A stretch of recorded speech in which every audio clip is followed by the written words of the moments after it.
الشتاء ووجع العظم، إيه الحل؟ دايما الشتاء مرتبط بوجع العظام، ايه الحل؟ طيب احنا فترة الشتاء او الصيف، بس الشتاء طبعا بيبقى اكتر. اي مفصل عندنا في الجسم، سواء مفصل الركبة او مفصل الكتف مم. او الغضاريف، سواء كمان في العمود الفقري او في الرقبة، اللي بيحركها حاجة اسمها السائل الزلالي. مم. السائل ده مع تقدم العمر بيبتدي ان هو ينقص، مم. وبيبقى عامل وراثة فيه. بسبب خشونة، هو ده اللي بيسبب بالظبط، الخشونة، مظبوط. خشونة المفاصل مم. ده حقيقي.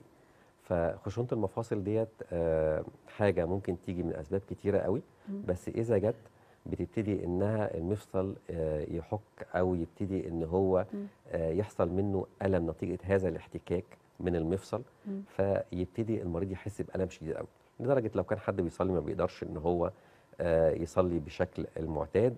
لو عايز يتني الركبة بتاعته ما بيقدرش.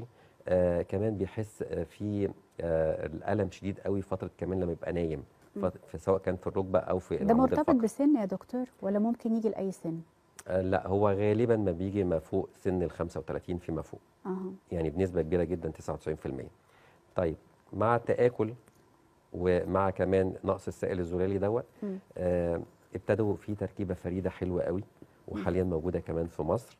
التركيبة دي عبارة عن 5 مكونات، فيها الجلوكوزامين، وفيها الاس ام ام، وفيها تايب 2 من الكولاجين، فيها فيتامين سي، فيها الكونتروتين.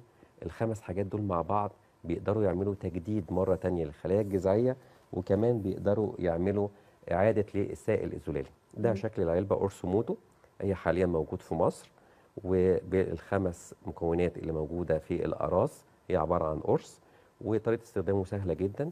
بناخد الصبح قرصين منه مع كوباية مية عادية خالص، مم. ونبتدي نمشي عليه على الأقل لمدة 3 شهور، والتحسن المريض بيبتدي يحس بتحسن خلال أسبوعين. ان شاء الله.